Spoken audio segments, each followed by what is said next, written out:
اللہ کے محبوب علیہ السلام نے ارشاد فرمایا کسی شخص کے لیے 3 چیزیں اس کی خوش بختی کی علامت۔ ایک فرمایا کہ الدار الواسع، کشادہ گھر اگر کسی کو مل گیا۔ دوسرا المرکب الحنی، تیز رفتار سواری، اس زمانے میں گھوڑے ہوتے تھے، آج اچھے ماڈل کی گاڑی آپ کہہ لیں۔ اور تیسرا فرمایا المرأۃ الصالحہ، نیک عورت۔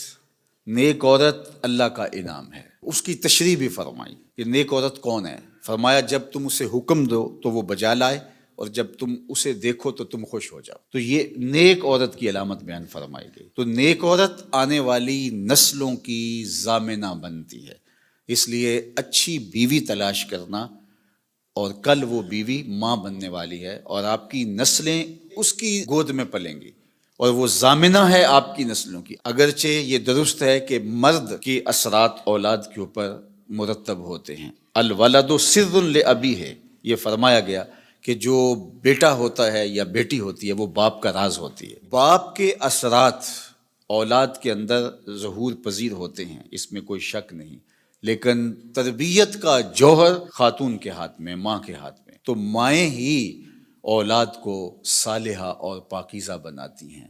اللہ اکبر! اگر ماں مائی راستی ہو تو بیٹا فرید الدین گنج شکر ہوتا ہے، اور ماں ام الخیر ہو تو بیٹا شیخ عبد القادر جیلانی ہوتا ہے، اور اگر ماں فاطمہ ہو تو بیٹا حسین ابن علی ہوتا ہے۔ اس لیے جو نکاح کا معیار اسلام نے دیا ہے، اللہ کے محبوب علیہ السلام نے ارشاد فرمایا عورت سے نکاح 4 وجہ سے کیا جاتا ہے۔ یعنی کوئی بھی کسی سے نکاح کرتا ہے تو اس کے جو دواعی ہیں، جو محرکات ہیں، وہ 4 ہیں۔ سب سے پہلا فرمایا لمالہا، عمومی طور پہ یہ لوگوں کے رویے ہیں جو حضور نے بیان فرمایا۔ مال کی وجہ سے لوگ کسی سے نکاح کا رشتہ جوڑتے ہیں۔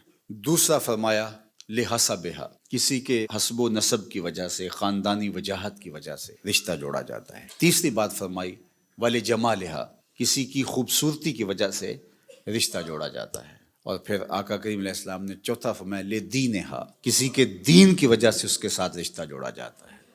پھر آقا کریم نے فرمایا کہ تم اپنے غلاموں کو تلقین فرمائی کہ تم نکاح کرتے ہوئے دین دیکھا کرو۔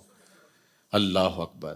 دین کی بنیاد پر، ہاں اگر باقی چیزیں بھی دین کے ضمن میں آئیں، دیندار خاتون صاحب جمال بھی ہو، صاحب کمال بھی ہو، صاحب مال بھی ہو، حسب و نسب کے اعتبار سے بھی وہ اعلیٰ مرتبے پہ فائز المرام ہو، تو یہ اچھی بات ہے، مل جائے۔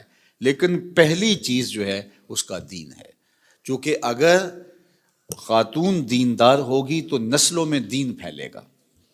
اس لیے نسلوں میں دین کی ترویج یہ مقصود ہے مسلمان کا۔ ایک بہت بڑا شاعر ہوا ہے ابو الاسود الدؤلی، اس نے ایک دن اپنی اولاد سے مخاطبت کرتے ہوئے کہا کہ میں تمہارے اوپر تمہارے پیدا ہونے سے پہلے بھی احسانات کیے ہیں، اور تمہارے پیدا ہونے کے بعد بھی بڑے احسانات کیے ہیں۔ تو بچوں نے کہا کہ پیدا ہونے کے بعد کے احسانات تو سمجھ میں آتے ہیں، آپ نے ہمارے لیے ہمارے پیدا ہونے سے پہلے کیا احسان کیا ہے؟ تو ابو الاسود الدؤلی کہنے لگا کہ میں ایک شاعر تھا، اور شاعر کی طبع میں حسن پسندی ہوتی ہے۔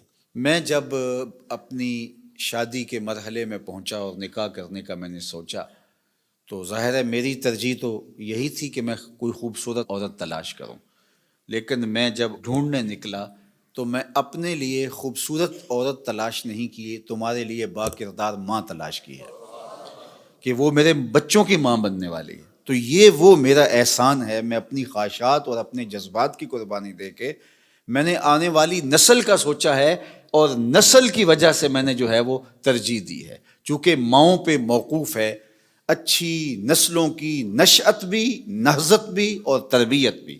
تو جس طرح کی ماں ہوگی اولاد اسی طرح کی ہوگی۔